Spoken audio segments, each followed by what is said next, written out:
Okay. I know this might not be the most popular thing to say or the most common thing that you've heard, but I'm honestly looking forward to today's game still. I know that, it really has no more implications for the Cleveland Browns. It barely has implications for the Pittsburgh Steelers. We'll talk about that later.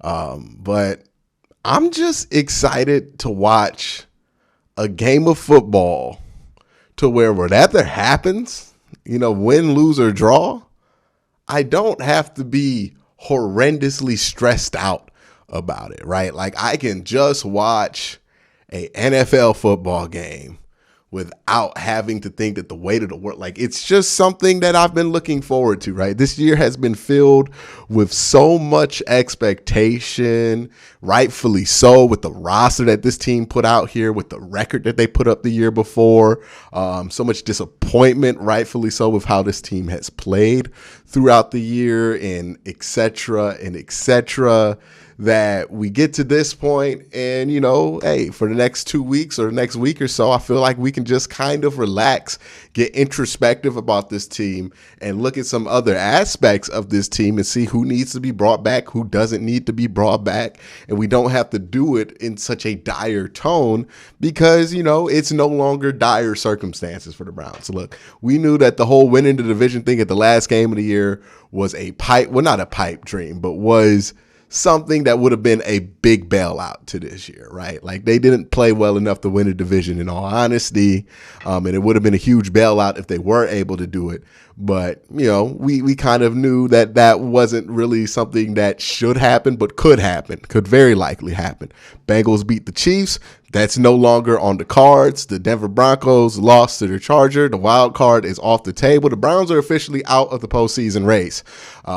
That is what is significant or what isn't significant about this game. Big Ben, it's probably going to be his last game it's definitely going to be his last game at Heinz now that they can't win the division anymore. And there's a lot of storylines coming into it. The Steelers can still make the wild card if like the Jaguars beat the Colts and then like a bunch of other things happen and they went out. But nonetheless, this is an interesting game. Now let's get some of the important stuff out the way.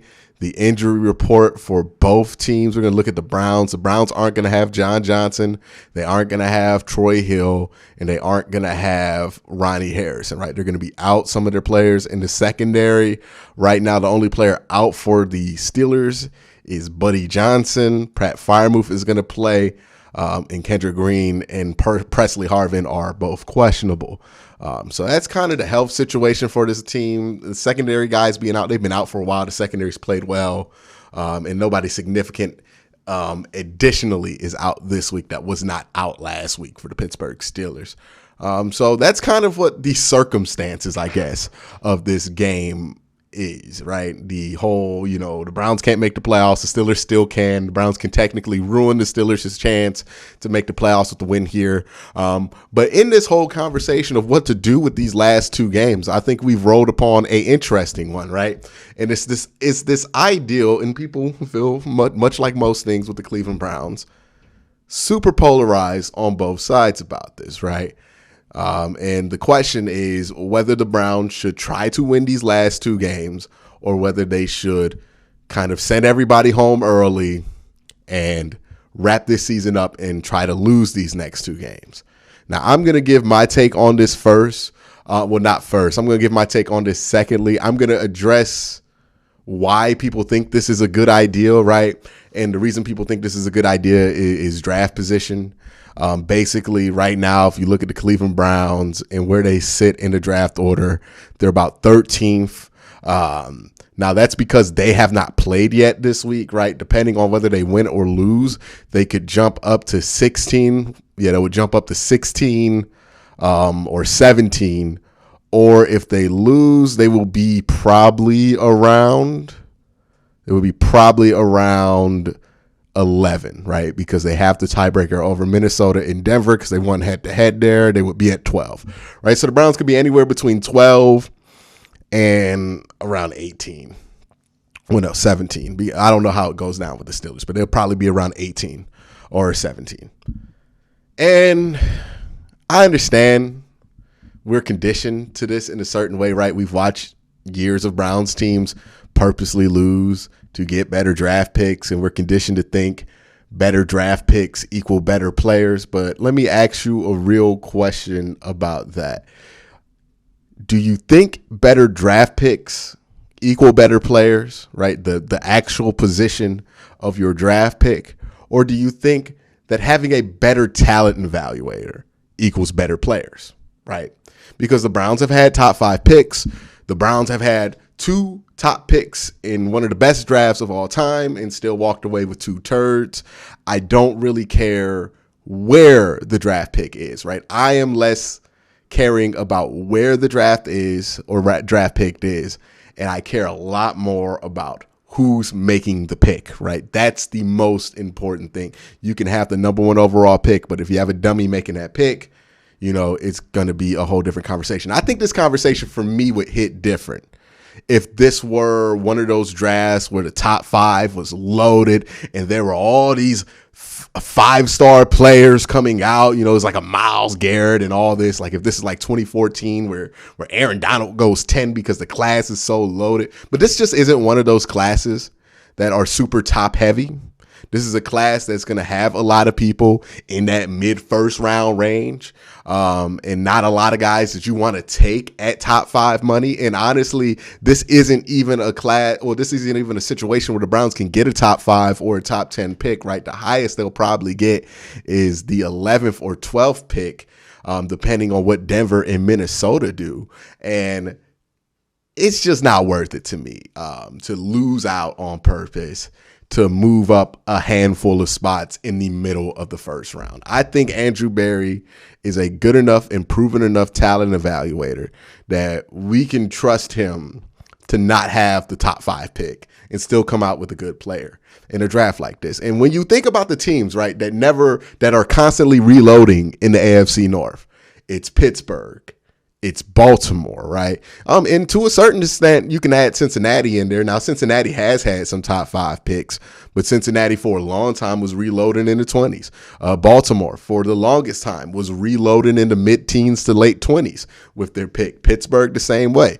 This is where teams that are good at drafting make their money, right? I think being in the top 10, having the earliest draft pick possible is highly overrated because we're not that good at talent evaluation that it's going to be a guarantee that whoever you get in the top 10 is going to be great, right? Like teams are bad at this. So the idea that you can't get a good player outside the top 10 in the first round, I think is quite ridiculous, right? Maybe if you're thinking about moving up for a quarterback, but even this year, I don't think there's a single quarterback that you really want to move up for or that would be worth moving up for. I think that's going to be reserved for next year when, guys like CJ Stroud are going to be coming out more than likely. There's the guy at Alabama. I can't believe I'm blanking on his name, Bryce Young, who's going to be coming out. Now, those are going to be prizes that people are going to be willing to trade up for. This year, I just don't think any of those guys are going to be anything worth trading up for. We'll see if that's wrong in the long run. But that's why I'm not really here for the whole losing thing. And I think also there's a part of this that I think analytics people get wrong all the time. People who strictly look at numbers and draft position get wrong all the time about football. And I think it's something that if you underestimate will kind of hurt you as a football team. And I think the Browns have done this a couple of times this year.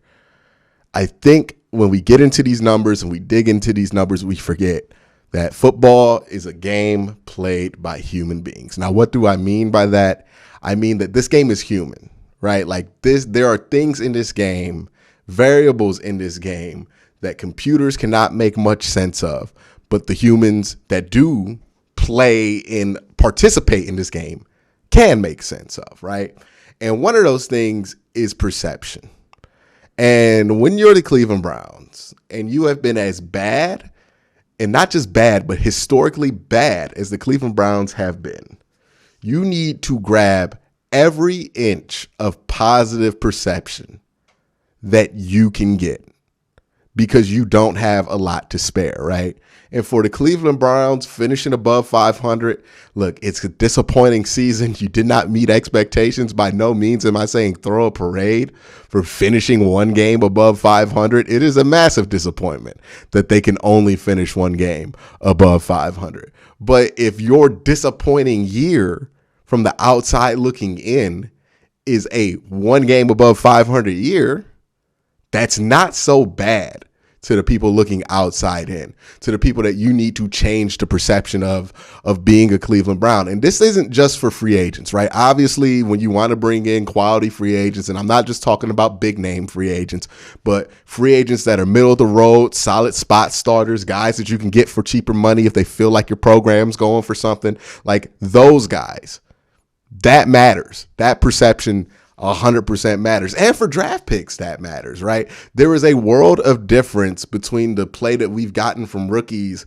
in the last 2 years, because the Browns were looked at as such a much better opportunity than the play from rookies that we got when the Browns were such a terrible team to go to, right? If you get drafted by a team that stinks, is known for stinks, and the perception is that they still stink, you're not going to be super motivated to play for that team. You're going to do your work. You're going to be a professional, but there is a different kick in the butt that you get for going to a team where you feel like they're on the way up, right? And quite honestly, the Browns, they need to get into the swing of, hey, a bad year for us, a down year for us is either going to be 8-8. You can't go 8-8 anymore. So 9-7, which is now 9-8, right? Like that's a bad year for the Cleveland Browns. They need to raise that bar. They need to raise that perception, because that's something that I feel like does matter and does get overlooked. It matters for the people who are trying to build this program. It matters for the morale in the locker room. It matters for the perception of people who might want to join this locker room,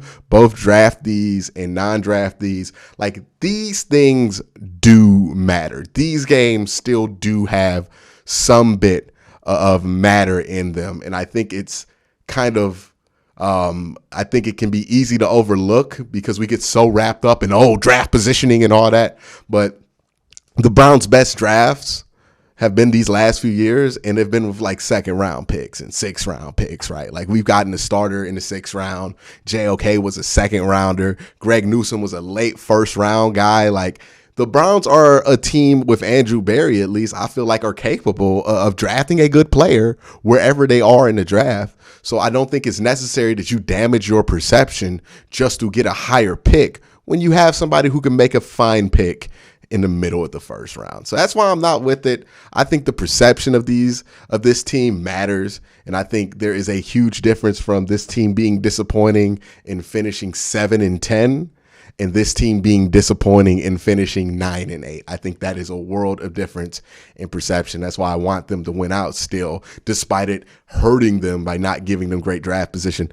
This team has good enough management that I feel like they'll find good players wherever they are in the 1st round. So I don't think that matters as much. And it's not like we have a ton of draft picks where we could trade up anyways or move up anyways. And it's not like that's something that Andrew Berry loves to do anyway. So, I just don't see the point in doing that. Me personally, I don't think it's something that's beneficial to this team. Now, yes, I am doing a live stream for today's game.